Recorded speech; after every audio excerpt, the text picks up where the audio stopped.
ശശി തരൂര് അടങ്ങുന്നില്ല. ശശി തരൂര് പാർട്ടിക്ക് ഇഷ്ടപ്പെടാതെ ഈ പഹൽഗാം വിശദീകരിക്കാൻ പോയ ഡിപ്ലോമാറ്റിക് സംഘങ്ങളിലൊക്കെ ഒരു സംഘത്തിനെ നയിച്ച് അമേരിക്കയിലുമൊക്കെ പോയി. അത് ഗംഭീരമായിട്ട് ചെയ്തു. പാർട്ടിക്ക് ഇഷ്ടപ്പെട്ടില്ല. പാർട്ടി നാമനിർദ്ദേശം ചെയ്ത ആളുകളെയൊന്നും അല്ല അന്ന് കേന്ദ്ര സർക്കാർ എടുത്തത്.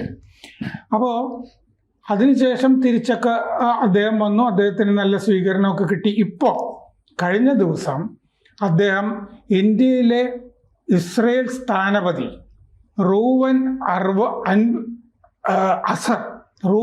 അസർ, ഇന്ത്യയിലെ ഇസ്രയേൽ സ്ഥാനപതി, അംബാസഡർ, ഇസ്രയേലിന്റെ ഇന്ത്യയിലെ അംബാസഡർ, അദ്ദേഹം ഡൽഹിയിൽ അദ്ദേഹത്തിന്റെ വസതിയിൽ ചില MP-മാർക്കൊക്കെ ഉച്ചയൂണ് കൊടുത്തു. ചിലർ മാത്രമേ ഉള്ളൂ. ആ കൂട്ടത്തിൽ ശശി തരൂർ ഉണ്ടായിരുന്നു. അദ്ദേഹത്തെ പ്രത്യേകം ക്ഷണിച്ചു. ശശി തരൂർ പോയി. അത് ഉച്ചയ്ക്ക് ഈ അംബാസഡർ പറഞ്ഞിരുന്നു ചില ചർച്ചകളൊക്കെ നടക്കും, അപ്പോൾ അതിനെ പറ്റിയ ആളുകളൊക്കെയാണ് വിളിക്കുന്നതെന്നൊക്കെ പറഞ്ഞിരുന്നു. ശശി തരൂർ പാർട്ടിയോട് ചോദിച്ചിട്ടല്ല ഇതിൽ പങ്കെടുത്തത്. കാരണം പാർട്ടി ഇപ്പോൾ ബീഹാറിൽ തെരഞ്ഞെടുപ്പ് വരികയാണ് ഈ വർഷാവസാനം. സോണിയാഗാന്ധി ഒരു ലേഖനം ഇന്ത്യൻ എക്സ്പ്രസ്സിലും ഒക്കെ എഴുതിയിരുന്നു. അതിൽ പറഞ്ഞിരുന്നത് തന്നെ ഇന്ത്യക്കൊരു നയമില്ല ഈ കാര്യത്തിൽ. ഈ ഇസ്രയേൽ പലസ്തീൻ ദ്വിരാഷ്ട്രം, ഇസ്രയേലിന്റെ കൂടെ നിൽക്കുന്നത് ശരിയല്ല. നമ്മുടെ പൈതൃക മൂല്യങ്ങൾ കാറ്റിൽ പറത്തിയിട്ടാണ് മോദി ഇങ്ങനെ ഇസ്രയേലിന്റെ കൂടെ നിൽക്കുന്നതെന്നൊക്കെയുള്ള മട്ടിലൊക്കെ ഗാസയുടെ കൂടെയും പാലസ്തീൻ്റെ കൂടെയാണ് നിൽക്കുന്നതെന്നൊക്കെ പറഞ്ഞിരുന്നു. അപ്പോൾ അങ്ങനെയൊക്കെ സോണിയാഗാന്ധി ഒരു ലേഖനമൊക്കെ എഴുതിയിരിക്കുന്ന ഒരു പശ്ചാത്തലത്തിൽ കൂടിയാണ് ഇസ്രയേൽ സ്ഥാനപതി കൊടുത്ത ഉച്ചയൂൺ പോയി ഉണ്ടിരിക്കുന്നത് ഈ അദ്ദേഹം ശശി തരൂർ. അത് പാർട്ടിയോടുള്ള പ്രതികരണം കൂടിയാണ്. അപ്പോൾ ഇതിന്റെ ഒരു പ്രത്യാഘാതം എങ്ങനെയാണ് മാഷ് വിലയിരുത്തുന്നത്? ഞാൻ കുറച്ചു കാലമായിട്ട് ശശി തരൂരിൻ്റെ നീക്കങ്ങളെ വളരെ സൂക്ഷ്മതയോടെയും എന്നാൽ കരുതലോടെയും കാണുന്ന ഒരാളാണ്. പ്രത്യേകിച്ച് ഏറ്റവും ഒടുവിൽ ശശി തരൂരിനെ കുറിച്ചുള്ള നേരത്തെയുള്ള നമ്മുടെ നിലപാട് നമുക്കറിയാലോ. കോൺഗ്രസ് പോലെ ഒരു ഉദാര ജനാധിപത്യ പാർട്ടിക്കല്ലാതെ അദ്ദേഹത്തെ ഉൾക്കൊള്ളാൻ കഴിയില്ല. അത്ര ഉദാരമായി ജീവിക്കുന്ന ഒരാളാണ്, ഉദാരമായി ചിന്തിക്കുന്ന ഒരാളാണ്. എങ്കിലും അദ്ദേഹത്തെ കളയരുത്. പക്ഷേ അദ്ദേഹത്തിൻ്റെ പോസിറ്റീവായൊരു സംഗതി, കേരളത്തിൽ നിന്ന് ഒരു പ്രൈം മിനിസ്റ്റീരിയൽ കാൻഡിഡേറ്റിനെ പോലും കോൺഗ്രസിന് ഉയർത്തി കാണിക്കാൻ പറ്റുമായിരുന്ന ഒരാളാണ് ശശി തരൂർ.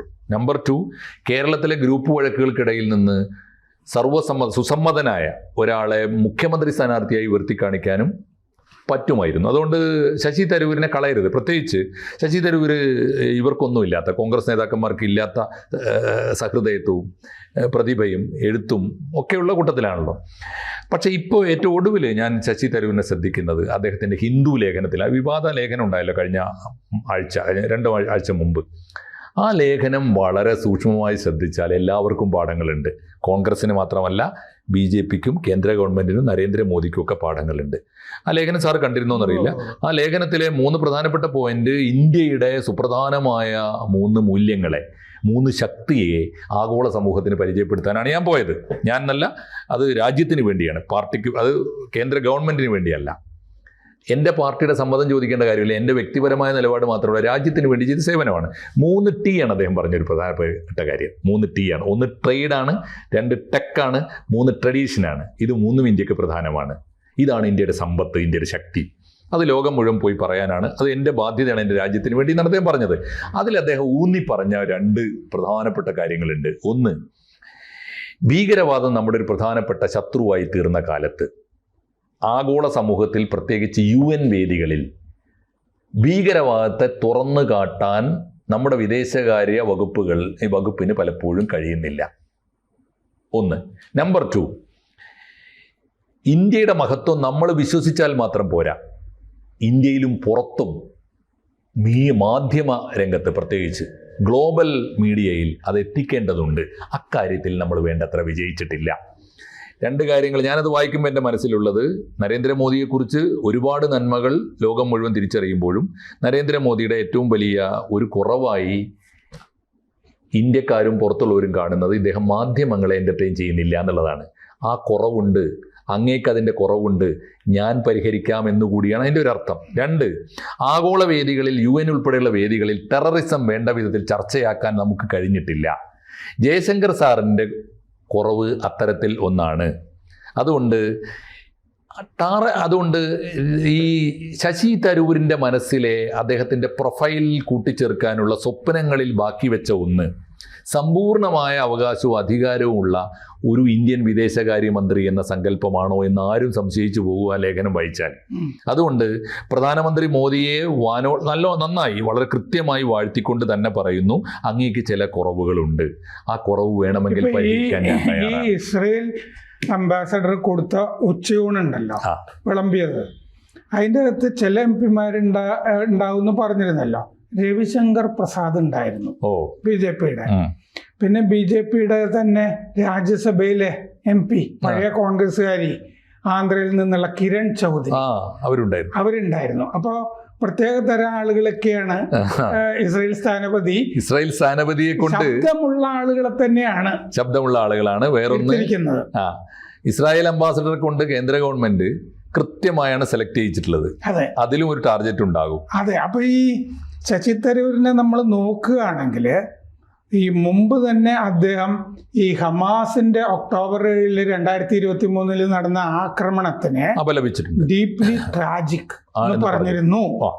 ഇസ്രയേലിന്റെ പ്രതിരോധത്തിന് വേണ്ടിയാണ് പിന്നെ ഇസ്രയേൽ അത് തടഞ്ഞത്, ഇസ്രയേലിന്റെ സെൽഫ് ഡിഫൻസ് ആണെന്ന് പറഞ്ഞിരുന്നു. എന്നിട്ട് അദ്ദേഹം പറഞ്ഞിരുന്നു, ഗാന്ധി പറഞ്ഞതാണ്, an eye for an eye will make the whole world blind. കണ്ണിന് കണ്ണ് എന്നുള്ള നയം ലോകത്തിനെ അന്ധമാക്കും എന്നുള്ളത് പറഞ്ഞിരുന്നു. പിന്നെ ഇതിന്റെ ആനിവേഴ്സറി വന്നല്ലോ 2024 ഒക്ടോബർ 7. അന്ന് ANI-യോട് പറഞ്ഞതാണ്, ഈ വാർത്താ ഏജൻസിയോട് പറഞ്ഞാണ് ഞാനിപ്പോ പറഞ്ഞ കാര്യങ്ങൾ.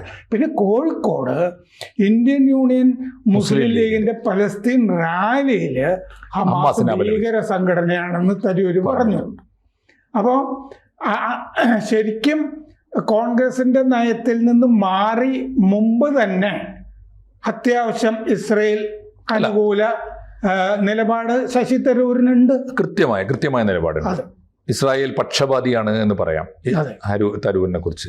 അപ്പോൾ മാത്രമല്ല, വളരെ പ്രകടമായി ഹമാസ് പക്ഷ നിലപാട് എടുക്കാൻ ഒരുപക്ഷെ നരേന്ദ്രമോദി ഭരിക്കുന്നതുകൊണ്ടായിരിക്കാം നിർബന്ധിതരായി തീരുന്ന കോൺഗ്രസ് നിലപാട് പരിഹാസ്യമാണെന്ന് പറയാതെ പറയുകയുമാണ് അദ്ദേഹം.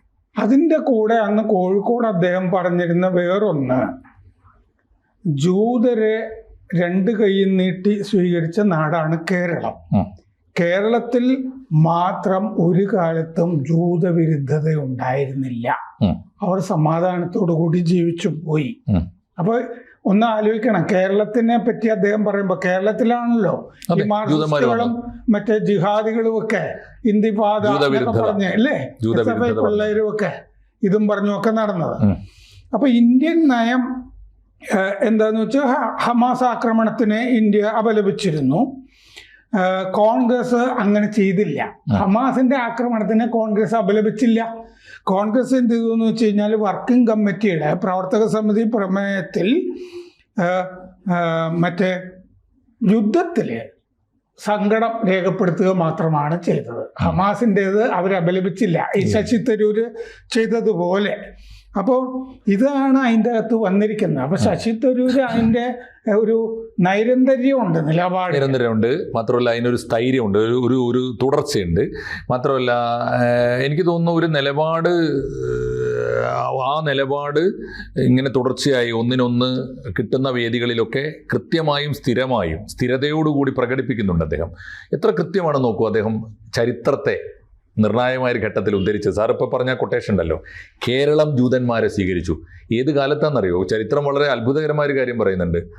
ജൂതന്മാർ ലോകമൊട്ടാകെ, ക്രിസ്ത്യാനിറ്റി ജൂതായുസത്തെ ആക്രമിക്കുന്ന സമയത്താണ് സ്പെയിനിലൊക്കെ ഭീകരമായിട്ട് ക്രിസ്ത്യൻ ആക്രമണത്തിന് മുമ്പിൽ, പ്രത്യേകിച്ച് റോമാ സാമ്രാജ്യം ആ സമയത്ത് അവർ ആദ്യം വന്ന് കൊടുങ്ങല്ലൂരാ.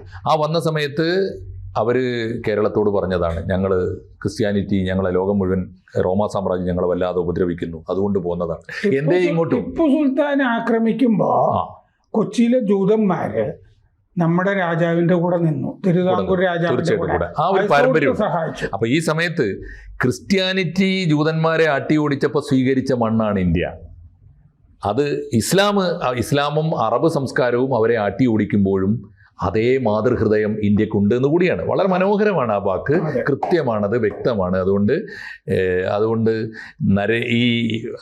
ഇദ്ദേഹത്തിന്, നമ്മുടെ ശശി തരൂരിന് ഇന്ത്യ ഗവൺമെൻറ്റിനോടും BJP നയങ്ങളോടും ചേർന്ന് നിൽക്കാൻ മറ്റെല്ലാ നിലപാടുകളും മാറ്റിവെച്ചാലും ഇസ്രായേൽ ഒരു കൃത്യമായ വഴിയാണ്.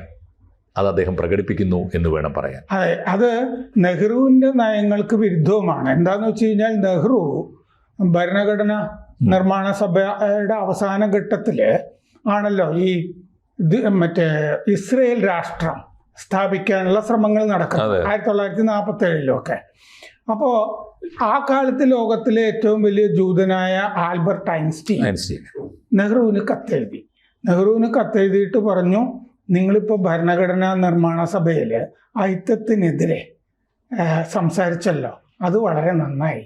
ലോകമാകെ അയിത്തം നേരിടുന്ന, വിവേചനം നേരിടുന്ന ഒരു സമൂഹമാണ് ജൂതന്മാർ. എല്ലായിടത്തും ഞങ്ങൾ നേരിടുന്നുണ്ട്. അതുകൊണ്ട് നിങ്ങൾ ഈ ഘട്ടത്തിൽ ഇസ്രയേലിൻ്റെ കൂടെ നിൽക്കുകയും ഇസ്രയേലിനെ അംഗീകരിക്കുകയും വേണം പറഞ്ഞിട്ട് 1 മാസം കഴിഞ്ഞിട്ടാണ് നെഹ്റു മറുപടി എഴുതിയത്. നെഹ്റു എഴുതി, ഞങ്ങളുടെ വിദേശ നയത്തിലൊക്കെ സ്വാർത്ഥന്മാരാണ്, ഞങ്ങൾക്ക് ഞങ്ങളുടേതായ താല്പര്യങ്ങളുണ്ട്. ഇതാണ് നെഹ്റു പറഞ്ഞത്. എന്ന് പറഞ്ഞാൽ ഞങ്ങൾക്ക് പലസ്തീൻ്റെ കൂടെ മാത്രമേ നിൽക്കാൻ പറ്റുള്ളൂ എന്ന് പറഞ്ഞ നെഹ്റുവിൻ്റെ നയം കൂടിയാണ് ഏറ്റവും പുതിയ കാലത്ത് തരൂർ തള്ളിക്കളയുകയും തരൂർ തിരുത്തുകയും ചെയ്യുന്നത്. അത് കോൺഗ്രസിനെ കൂടി ചിന്തിപ്പിക്കേണ്ടതാണ്. തീർച്ചയായിട്ടും ഫലസ്തീൻ ഇഷ്യൂവിനെ മുൻനിർത്തിയിട്ട് പുതിയ വിശകലനങ്ങൾക്ക് നമ്മുടെ രാഷ്ട്രീയ വിശ്വാസികളെയും ചിന്തകന്മാരെയും ഒക്കെ പ്രേരിപ്പിക്കുന്നത് കൂടിയാണ് ആ നിലപാട്. തരൂർ വ്യക്തിപരമായി എന്ത് നിലപാട് സ്വീകരിക്കട്ടെ, അത് അദ്ദേഹത്തിൻ്റെ സൗകര്യവും അസൗകര്യവും ശരിയും തെറ്റുമാണ്. പക്ഷേ ഇസ്രായേലിനോടുള്ള നയം പുനഃപരിശോധനയ്ക്ക് വിധേയമാക്കാൻ ഈ അംബാസഡർ കൊടുത്ത ഒരു ചോറ് പ്രേരകമായെങ്കിൽ നന്നായി. കൂടുതൽ വാർത്തകളും വിശേഷങ്ങളും നിങ്ങളിലേക്ക് എത്താൻ ABC മലയാളം സബ്സ്ക്രൈബ് ചെയ്യുക, ബെൽബട്ടനും അമർത്തുക.